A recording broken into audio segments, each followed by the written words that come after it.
जी नाज़रीन, भिटशा जी नगरी में ॿियनि मुख़्तलिफ़ इलाइक़नि जियां माकड़ जा जेके कटक आहिनि उहे रोज़ाने जी बुनियाद ते हिते हमिलो करे रहिया आहिनि ऐं फ़सलुनि खे खाई चट करे रहिया आहिनि। असां हिन कैमरा जी अक्सां हिन वक़्तु तव्हांखे ॿाराड़ी में मौजूदु आहियूं, हिते फ़सल में मौजूदु आहियूं। वणुनि जो फ़सुलु आहे या सब्ज़ियुनि जा या अंबनि जा जेके बाग़ आहिनि उहे कैमरा जी अक्सां तव्हांखे ॾेखारे रहिया आहियूं त हिते जेके माकड़ आहे उहो वॾे तादाद में इन्हनि फ़सलुनि ते मौजूदु आहे ऐं हीअ फ़सल जेके आहिनि उहे खाई चट करे रही आहे। त उन हवाले सां हिते जेके आबादगार आहिनि जेके उहे तमामु घणो परेशानियुनि में मुब्तला आहिनि, उन्हनि जा ॿई हथ हिन वक़्तु मथे ते अची चुका आहिनि। असीं हिते मौजूदु जेके मुख़्तलिफ़ आबादगार आहिनि उन्हनि सां वधीक ॻाल्हि ॿोल करियूं था त उन्हनि हिन माकड़ जे हवाले सां उन्हनि खे केतिरे हद ताईं नुक़सानु पहुतो आहे, उन्हनि जा वधीक कहिड़ा मुतालबा आहिनि, ॾिसूं था उन हवाले सां हू टाइम न्यूज़ सां पंहिंजा कहिड़ा वीचार वंडनि था। माकड़ जो 5 चक्कर हमिलो थियो आहे ऐं नुक़सानु तव्हां पाण जो कैमरा जी अख में पाण ॾिसो पिया, लखें करोड़ रुपए जो नुक़सानु आहे हिते ऐं हुकूमत तरफ़ां को बि इंतिज़ाम न कया विया आहिनि ऐं मचारी ज़िले जो जेको राति खां त उहो निंड में सुतो पियो आहे ऐं को बि मदद करण लाइ तयारु कोन्हे। असां हुकूमत सिंध खां मुतालबा था कयूं त जल्द में जल्द जेको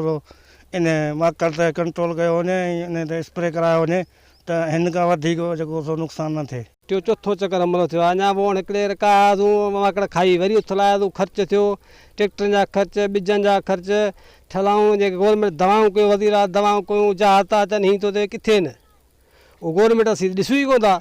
हीअ असां गुज़र इन वणनि ते इन फसल ते आहे, इन मकायूं खाई वियो, वोण खाई आहे, हाणे असां किथां बचा पालींदा आहियूं, जेको असांजो जेको ख़र्चो फसल थो खाॼी वियो। साम जो मुताले दवाऊं हुजनि जहाज अहिड़ो को माना ज़हरीलो केमिकल उछिनी माकड़ त मरे।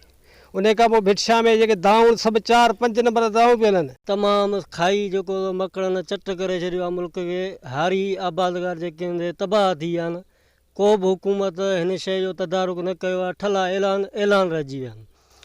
ऐं हींअर असीं हुकूमत खे इहो अर्ज़ु था कयूं त आबादगारनि जी जेको हिननि मकड़नि मां जान छॾाई वञे ऐं हिननि खे जेको या त को स्कीम ॾिनी वञे या को पैसो ॾिनो वञे त जेको हीअ पाण जेको दवाऊं इस्तेमालु कनि ऐं हिननि मकड़नि मां जान छॾाइनि। जी नाज़रीन, तव्हां हिन कैमरा जी अक्सां ॾिसी रहिया आहियो त हिते जेके भिटशा भरिसां जेको ॻोठु महमूद थईम आहे या मुख़्तलिफ़ जेके ॿिया ॻोठ आहिनि, दाऊद संग्रासी आहे, अलाड़िनो चंड आहे, मोहम्मद अली शाहणी आहे, महमूद शाहणी आहे ऐं उनखां अलावा भिटशा जे आसपास जेके ॿिया नंढा वॾा इलाइक़ा आहिनि उते माकड़ जे हमले सबबु हिते जेके वणुनि जा जेके फ़सल आहिनि उहे मुकमिल तौर ते हिन वक़्तु तव्हांखे हिन कैमरा जी अक्सां ॾिसण में अची रहिया आहिनि त उहे तबाह थी चुका आहिनि।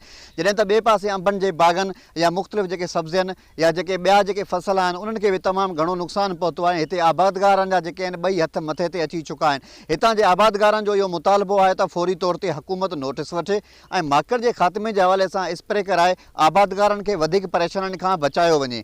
कैमरामैन निसार अली मंगरियो सां गॾु रजब अली बोज़दार, टाइम न्यूज़, भिटशा।